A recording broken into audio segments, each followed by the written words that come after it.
हम ये जानेंगे कि पृथ्वी पर जीवों की उत्पत्ति कब हुई थी। आरंभ में पृथ्वी पर किस प्रकार के जीव-जंतु अपना जीवन यापन करते थे, कैसे रहते थे। आरंभ में जो थी जीव-जंतु जो थी वह आदि मानव की तरह पृथ्वी पर अपना जीवन यापन करते थे। धीरे-धीरे हाय मेरे प्यारे दोस्तों, कैसे हैं? आशा करता हूँ कि आप लोग अच्छे होंगे। आइए आपके प्यारे चैनल जीनियस एकेडमी में आपका स्वागत है।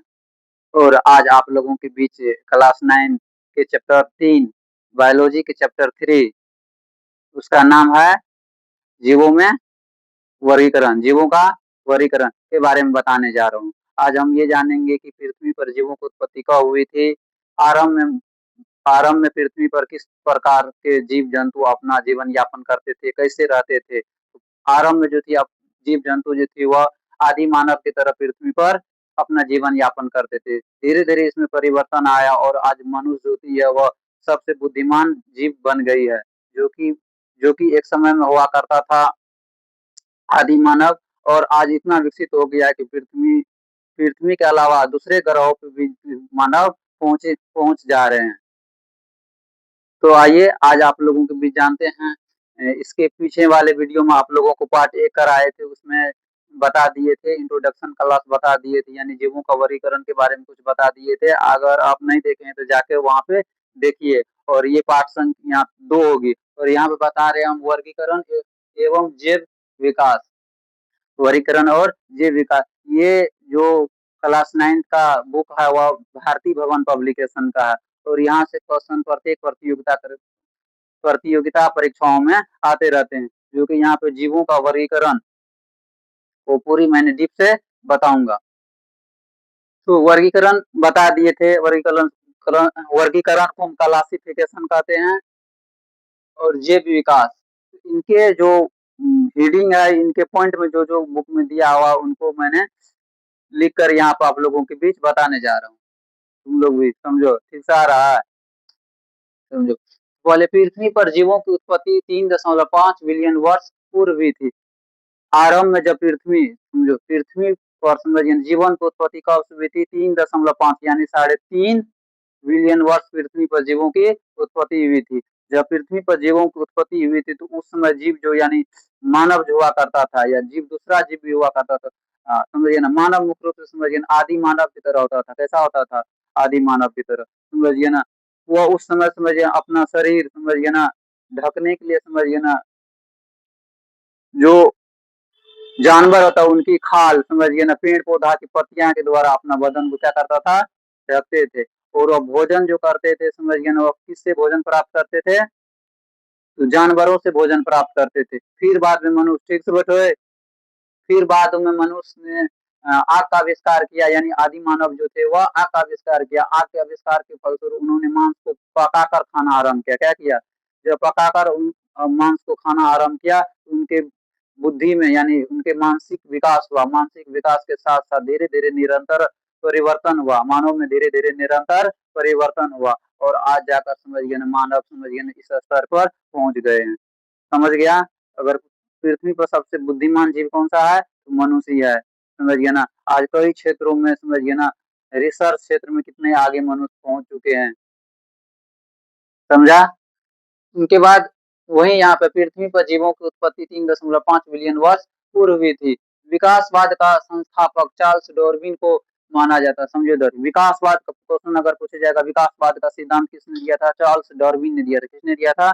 डार्विन। डार्विन एक वैज्ञानिक थे, समझिए ना, एक जीव वैज्ञानिक थे। समझो इधर, चार्ल्स डार्विन ने 1859 ईस्वी में विकासवाद के सिद्धांत को द ओरिजिन ऑफ स्पीसीज नामक पुस्तक में प्रकाशित किया। बताओ, विकासवाद का सिद्धांत जब डार्विन ने समझिए ना प्रतिपादन किया तो उस सिद्धांत को कौन सी पुस्तक में रखा? बताओ तो, the origin of species, the origin of species. समझा? और उसमें इन्होंने क्या कहा, समझो, द ओरिजिन ऑफ स्पीसीज नामक पुस्तक में जो समझ विकासवाद का सिद्धांत रखा था, उस सिद्धांत को उन्होंने क्या परिभाषा दिया? उन्होंने कहा समझ आरंभ में जो जीव, यहाँ बता देते हैं, आज जो हम जीव देखते हैं, आज जो समझिए पृथ्वी पर जो जीव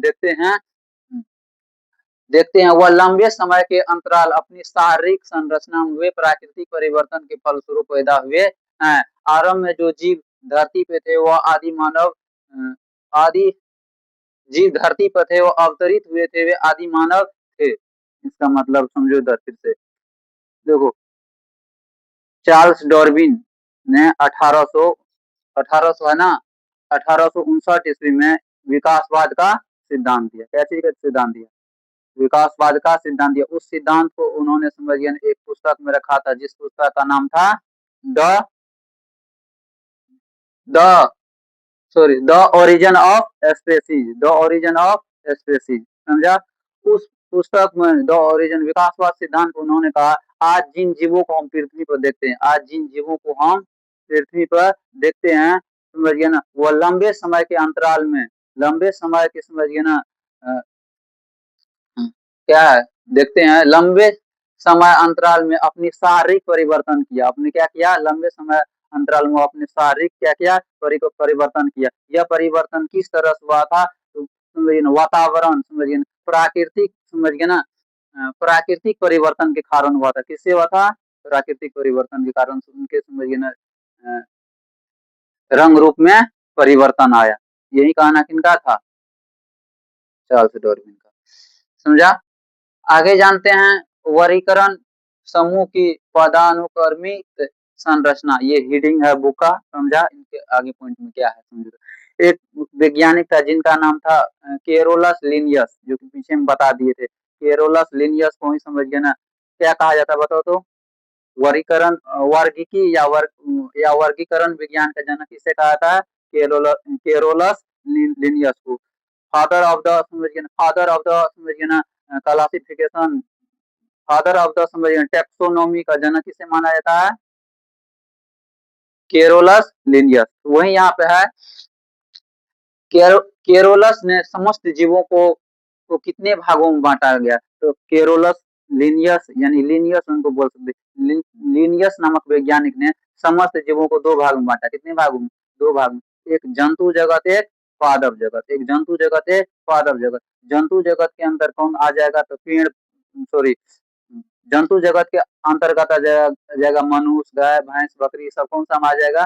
जंतु। अब पादप जगत के अंतर्गत कौन सा आ जाएगा? रे पेड़ पौधा। कौन सा आ जाएगा? पेड़ पौधा। समझा? तो वही यहाँ पे है पादप जगत और जंतु जगत। पादप जगत को हम इंग्लिश में क्या बोलेंगे? Plant kingdom. क्या बोलेंगे? जंतु जगत को एनिमल्स किंगडम। समझा? तो बताओ, लिनियस ने समस्त जीवों को कितने भागों में बांटा था? दो भागों, पादप जगत और जंतु जगत। समझा? फिर बाद में समझिए क्या हुआ, कुछ ऐसे जीव थे जिसको ना तो पादप जगत में रख सकते हैं, ना ही जंतु जगत में रख सकते हैं, ना ही पादप जगत में रख सकते हैं, ना ही जंतु जगत में रख सकते हैं। समझा? तो उनके लिए एक नया जगत का समझिए ना प्रस्ताव रखा था। समझिए ना, उनका नाम था प्रोटिस्टा जगत। क्या नाम था? प्रोटिस्टा। आगे बताने जा रहा हूँ, समझो। पहले ये समझ जाओ, पादप जगत में कुछ इनका पॉइंट समझ लो। पादप जगत के समझिए गुण क्या होती है, क्या कर सकता है, जंतु क्या कर सकता है। समझा? तो पादप जगत यानी प्लांट किंगडम, बताओ पादप जगत यानी पेड़ पौधा, यानी पेड़ पौधा, बताओ तो प्रचलन, यानी उसमें गति का गुण पाया जाता है? नहीं पाया जाता है, नहीं। तो इसमें जो होती है पादप जगत में गति का समझिए गुण नहीं पाया जाती, यानी एक स्थान से वो दूसरे स्थान तक नहीं जा पाते हैं, इसी को प्रचलन कहते हैं। समझा? वही यहाँ पे लिखे हैं, इसमें प्रचलन का गुण पाई जा नहीं पाई, दो बार लिखा गया यहाँ, देखो उधर का गुण, प्रचलन का गुण नहीं पाई जाती है। समझा रहे? यानी इसमें मतलब पेड़ पौधा, बताओ, एक स्थान से दूसरे स्थान तक जा पाएगा? नहीं जा पाएगा। पता चला समझिए जब पेड़ पौधा क्या हुआ, गति कर रहा है, पता चला समझिए ना, पंकज का समझिए ना पौधा कल ना मेरे बगीचा में आ गया, ये समझिए ना तलवार है, समझिए ना कसिया हसवा लेकर आ जाएगा लड़ाई करने के लिए। समझा? होगा ऐसा रहा? नहीं होगा। पेड़ पौधा गति कर पाता है? नहीं कर पाता। आगे है, समझो, बताओ, पेड़ पौधा यानी पादप मतलब पेड़ पौधा, पादप यानी पेड़ पौधा जो होती है, बताओ तो अपना भोजन वह स्वयं बना लेती है। पेड़ पौधा जो है अपना भोजन स्वयं बना लेती है। किनके द्वारा बनाती है? तो प्रकाश संश्लेषण के द्वारा। अर्थात बोल सकते हैं पादप जो होती है वह स्वपोषी होती है। कैसी होती है? स्वपोषी। और यहाँ पे कोशिका चक्र बताए थे, पादप यानी पेड़ पौधा जो होती है वो उसमें समझिए ना उसकी कोशिका झिल भित्ति जो बनी होती है सेल्यूलोज की बनी होती है। क्या चीज की बनी होती है? सेल्यूलोज की बनी होती है। वही कोशिका झिल्ली या कोशिका भित्ति बोल सकता है। किसकी बनी होती है? सेल्यूलोज की बनी होती है। समझा? पादप जगत में बताओ क्लोरोफिल पाई जाती है। समझो तो पादप यानी पेड़ पौधा में क्या पाई जाती है? क्लोरोफिल पाई जाती है। क्लोरोफिल के कारण ही पेड़ पौधा क्या होती है? अपना भोजन बना पाता है। उनके बाद यहाँ पे हम लोग को पढ़ के सुनाते हैं। इनकी कोशिका झिल्ली सेल्यूलोज की बनी होती है। इसमें क्लोरोफिल पाई जाती है। यह क्या होती है? स्वपोषी होती है। यह अपना भोजन स्वयं बनाती है। समझा? सब पॉइंट में लिखे और लिख सकते थे। उनके बाद 2 नंबर में जंतु जगत यानी एनिमल्स किंगडम यानी एनिमल्स किंगडम। तो ये इसका समझो, कुछ पॉइंट समझो, गुण समझो। बताओ तो एनिमल्स किंगडम यानी समझो जंतु जगत में जंतु जो थी इसमें प्रचलन का समझिए ना गुण पाया जाता है। यानी प्रचलन करने में वह समर्थ होती है, गति करने में समर्थ होती है। हाँ, तो जीव जंतु जितना होती है उसमें गति का गुण यानी उसमें प्रचलन वह कर सकता है। समझा? प्रचलन करने में वह समर्थ होती है। समझा? इनकी कोशिका समझिए ना झिल्ली जो होती है प्रोटीन की बनी होती है। हम लोग की कोशिका झिल्ली किसकी बनी है? प्रोटीन और लिपिड की बनी हुई है। प्रोटीन और लिपिड की बनी होती है। समझा? समझा ना? जंतु जगत में समझिए ना क्लोरोफिल नहीं पाई जाती है। जंतु जगत में क्लोरोफिल नहीं पाई जाती। अगर जंतु जगत में समझिए ना यानी समझिए ना जंतुओं में यानी हम लोग में, समझा ना, हम लोग भी जंतु है। अगर मानव में मान के चलो समझिए ना क्लोरोफिल पाई जाती है तो सब झंझटे खत्म होता, सब झंझटे खत्म होता। क्या करते पता है? भोजन अपने से बना लेते। तुम लोग क्या करता? कोई समझिए ना काम धंधा करने की जरूरत नहीं पड़ता समय खेत में। भोजन शरीर में आपरूपी एनर्जी आते रहता। समझा? भगवान क्या किया है बताओ? क्लोरोफिल नहीं दिया, सिर्फ पेड़ पौधा को दिया है। समझा?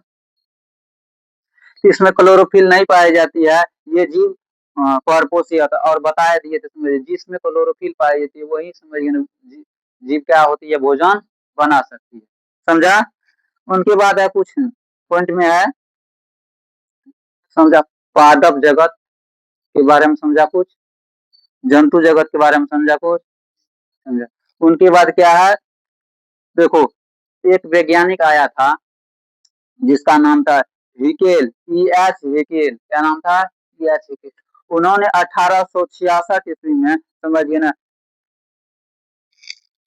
1866 ईस्वी एक तीसरा जगत का प्रस्ताव रखा था। उसका नाम था प्रोटिस्टा। जिसका नाम था प्रोटिस्टा। जो यहाँ पे हम बात कर रहे थे वही समझो। तो तीसरा जगत का निर्माण किया प्रोटिस्टा। प्रोटिस्टा में उन जीवों को रखा गया था जिनको न तो समझिए किस में रख सकते हैं? पादप में, न ही क्या रख सकते हैं? जंतु में। समझा? तो बताओ प्रोटिस्टा जगत समझ का प्रस्ताव किसने रखा था? EH हेकेल ने। कौन सा ईस्वी में? 1866 ईस्वी में। 1866 ईस्वी में। समझा? आगे देखो, प्रोटिस्टा जगत के बाद समझो डर फिर बाद में समझिए ना दो सुपर जगत यानी दो सुपर जगत की प्रतिष्ठा हुई। दो सुपर जगत की प्रतिष्ठा हुई। दो सुपर जगत की प्रतिष्ठा। एक का नाम था प्रोकैरियोटस और एक का नाम था यूकैरियोटस। एक का नाम था प्रोकैरियोटस और एक का नाम था यूकैरियोटस। समझो फिर से यहाँ समझो। प्रोटिस्टा जीव जो था, प्रोटिस्टा जगत जो था उसमें भी समझिए ना प्रोटिस्टा जगत में भी कुछ जीवों को समझ रखने में क्या हो गया? असुविधा होने लगा। समझा? तो समझो फिर बाद में दो सुपर जगत की प्रतिष्ठा होगी। दो सुपर जगत। समझा? एक का नाम था प्रोकैरियोटस और एक का नाम था यूकैरियोटस।